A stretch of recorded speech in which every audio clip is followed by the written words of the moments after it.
Hi, my dudes. This is Math Time with Mr. G, and today we are talking coordinate proofs. Coordinate proofs is finally taking everything we've learned this year, putting it all together.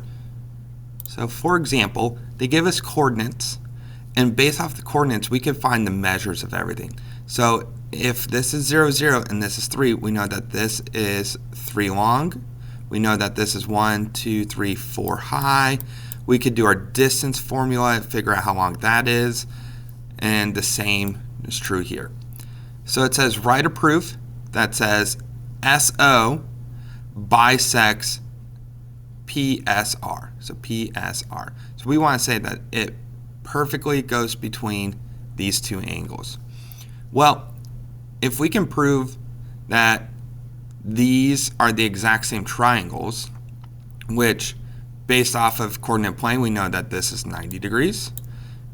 And then based off of the distance of both these, we can say that these are congruent with each other, which means if two of the three angles are congruent, that means the third one must be congruent. Next, it says write a plan for the proof that G to J, that's hard to say, bisects OGH. Well, first, let's just prove that they're the same triangle. So GJ reflects on itself. Using our distance formula, we could do G to O and G to H, and we would prove with numbers using our distance formula that those are equal to each other. And then we could do from J to O, J to H, our distance formula again, prove that those are congruent to each other. And based off of side, side, side, we could say these two triangles are congruent to each other.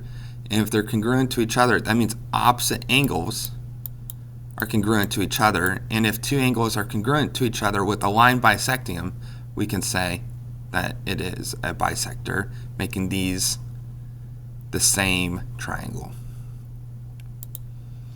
Other than that, be kind to one another, ask lots of questions, and think deeply.